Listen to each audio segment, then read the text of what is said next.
활동 당시 섹시함과 도발적인 이미지로 큰 인기를 끌었던 그녀. 그래서인지 유독 남자들의 접근이 끊이지 않았답니다. 처음엔 진짜 모르고 연예인들도 많이 가는 그런 파티다 해서 제가 한번 갔죠. 갔더니 유명하신 그 전계에 유명하신 분들이 많더라고요. 그래서 식사하고 뭐 가수도 오고 노래 부르고 그래서 아 그런 장소인가 보다 생각을 했는데 지하로 내려가니까 수영장이 있더라고요.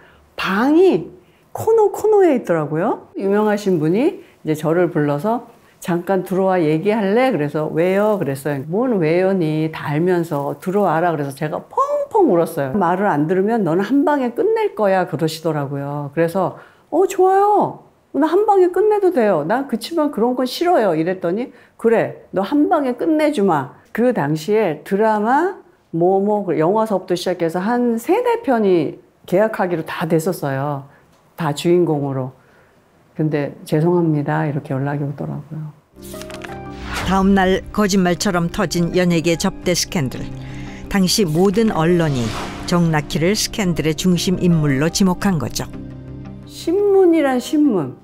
예를 들어서 뭐 20개의 신문사가 있었다면 모든 신문사에 새벽부터 제 신문이 이제 난리가 났었죠. 돈 받고 파티를 다니면서 막 그렇게 부르면 무조건 가는 그런 그 여자로 제가 막 어마어마하게 나왔더라고요.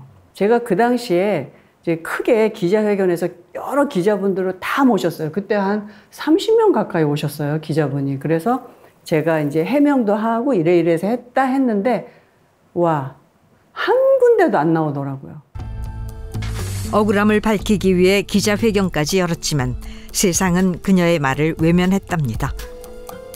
외출할 때면은 대놓고 손가락질을 받았고 끝내 한국을 떠날 수밖에 없었죠. 세상이 너무 싫었죠. 예, 어떻게 이럴 수가 있나. 진짜 억울한데 하소연도 못하고 저는 전철을 타고 그러면 뒤에서 식은땀이 나면서 어지러워요. 사람들이 저를 손가락질하는 것 같은 거 있죠. 대인 기피증서부터 공황장애가 일어나서 지금까지도 버스나 전철을 못 타요. 예, 그리고 좁은 곳에 있지를 못해요. 왜냐하면 거기 옛날에 그렇게 gat혀서 제가 울고불고 저 살려달라고 내보내달라고 해서 제가 나온 거잖아요. 작은 공간에 들어가면 못 있어서 지금도 문을 이렇게 닫고 잠을 못 자거든요, 제가. 제가 일본에 갔을 때 잠도 못 자고 해서 정신병원에 가서 수면제를 먹고 치료를 한 1년 받았던 것 같아요. 죄송해요. 너무 마음이 아픈 거예요. 당시에는 그 누구도 들어주지 않았던 그녀의 이야기. 어둠이 깊을수록 새벽은 더 밝게 찾아오곤 하죠. 지금의 남편 덕분에 행복을 되찾았다는데. 엎드려 누워. 응, 엎드려봐. 응. 어머, 저기 이쪽이 안 좋구나. 어? 이쪽으로 이렇게 해봐봐. 여기. 아파? 여기가 안 좋구나. 와, 여기.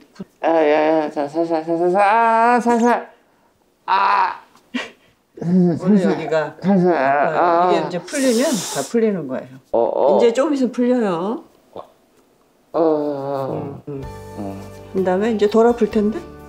아까만큼 안 아프지? 하나도 안 아프지? 그러니까 봐봐, 자기야. 나 마디가 다 이렇게 돼버렸지? 이렇게 마디가. 진짜 새끼 쪽이. 네, 예, 다 그래요. 그리고 유난히 힘줄이. 과거 누구보다 힘든 시간을 보낸 아내가 안쓰럽기만 한 남편. 사귀고 나서 한 6개월인가 됐을 때 그 얘기를 알았는데, 그런데 이제 꼼꼼히 찾아봤죠.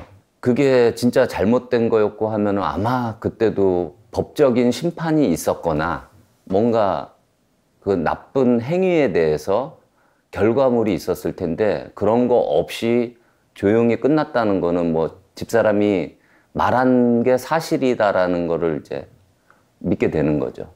진짜 착하고 진짜 성실하게 살아온 사람이거든요. 하고 싶은 거를 하면서 그냥 행복했으면 좋겠어요. 그녀를 향한 남편의 믿음은 단 한 번도 흐려진 적이 없었죠.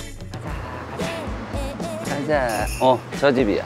이 집은 별로 없더라. 저긴 좀 없다. 안녕하세요. 네, 안녕하세요. 저희가 마당에 이제 꽃을 좀 더 심으려고. 지금은 이제 수국 계절, 목수, 나무 수국 계절이라서 여름 수국이고 얘는 이제 목수국, 아이보리. 사장님의 추천으로 블루베리 나무로 결정. 저랑 계산하시면 됩니다. 예? 이거보다 더 큰 것도 있는데 이 정도도 상관은 없어요. 네, 좋습니다. 네. 15,000원짜리. 아, 예. 그런데 두 사람을 바라보는 아내의 표정이 뭔가 심상치 않습니다. 어딘가 불안한 기운이 감도는데. 왜? 잠깐만 앉아봐. 차가 주러 와야 되는데? 아니 잠깐만 왜? 앉아봐. 여기 전에도 항상 여기 왔었어? 아니 왜? 뭘 그렇게 다정하게 그렇게 웃으면서 막 눈을 마주치면서 얘기를 해. 아니 물건 사면서 화낼 일이 있나? 당연히 그냥 내가 언제 다정했다 그래? 웃으면서 그냥 얘기한 다정하게 거야. 눈빛이 막 그랬잖아. 안 그러더니 왜 한동안 안 그러더니 왜 그래? 한동안 안 그런 게 아니고 뭐 필요 이상으로 그렇게 눈웃음을 살살 치면서 쳐다보면서 얘기하잖아 자기가. 아 진짜. 한두 번 있었던 일이 아닌 듯한데 아내가 진정할 수 있도록 재빠르게 자리를 피하는 남편. 아내분이 왜 그러시는 거예요? 아 예전에도 이런 일이 있어가지고 비일비재하게 싸웠었는데 제가 이렇게 어디에 가서 여자분하고 이렇게 얘기를 하면은 그거를 약간 오해를 하고 의심을 하고 이러는 것 같더라고요. 자기야. 응. 미안. 내가 더워서 조금 예민했나 봐. 그러지 말자. 알았어. 미안해. 이거 싫죠? 지금은 많이 나아졌지만 한때는 아내의 심한 의심 탓에 나이 불문 장소 불문 이성과의 대화조차 불가능했답니다. 남자들 너무 의심을 해갖고 남자를 길게 못 사귀어봤어요. 좋아하는 감정이 생겨서 어떤 사람을 사귀면 전 손을 못 잡았었어요. 그래서 저희 신랑 처음 만났을 때 손을 잡는데 제가 손을 떼고 자꾸 물티슈로 제가 닦는 거예요, 손을. 그러니까는 예를 들어서 식당에 갔는데 젊은 서빙하는 분이 뭐 드시겠어요? 네. 그리고 우리 신랑한테 네 알겠습니다. 웃으면서 갔어요. 웃었네. 둘이 벌써 전화번호 주고받았구나. 미치는 거 아니겠습니까? 3년을 저희 신랑이 울고 불고 저한테 제발 그러지 말아달라고. 근데 그런 게 있었는데 여자가 지나갈 때까지 딱만 보더라고요. 그때 제가 나를 정말 많이 아꼈구나. 고쳐보자. 한번 이 세상을 잘 살아보자. 그때 이제 그런 생각이 들기 시작했어요. 뭐하니? 나왔어? 나왔어? 어. 덥지? 바람 쐬러 갔다가 덥지. 너무 덥지 밖에. 너무 더워 진짜. 오늘 되게 덥더라. 그러니까. 바람 쐬러 왔었어? 잘했어. 여기 앉아. 정서방은? 정서방 오늘 일이 늦게 있어서 일 나갔어. 아 그랬구나. 아, 어머님이세요? 응. 어머니도 네. 연세가 실례지만 저요? 네. 꽤 많아요. 47년생이에요. 근데 너무 젊어 보이세요. 어디 가면 전부 언니냐고 물어봐요. 30년 넘게 베트남에 머물다 2년 전 고국으로 돌아온 어머니. 뭐를 해도 오랜 시간을 떨어져 지냈던 만큼 이제는 매일 얼굴을 마주하며 지내고 있다는 모녀. 달지도 않고 맛있다. 잘했지? 준비하는 건 잘 돼? 글쎄 사실 너무 오래됐잖아. 안 한 지가. 너무 오래돼서 다시 시작을 하려니까 신인보다 더 못하는 것 같아. 엄마가 옛날에 나 연예인 할 때 엄마가 매니저처럼 다 따라다녀 주었잖아. 옛날 같으면 엄마가 내 옆에 앞에다 있는 툭툭툭 것만으로 다 해줬지. 엄마는 내 힘이야. 근데 요즘에는 그렇더라 내가. 가만 생각하면 아 내가 진짜 애들한테 해주는 게 아무것도 없고 그렇구나. 하는 아니야 생각을 엄마. 하게 되지. 무슨 그런 말을 해. 그때도 네가 잘 나갈 때 그 스캔들 때문에 그럴 때 엄마가 너무 가슴 아팠고 또 그거하고 네가 그렇게 됐을 때 내가 그냥 있었어야 되는데 없는 바람에 네가 더 활동을 할 수가 없었지.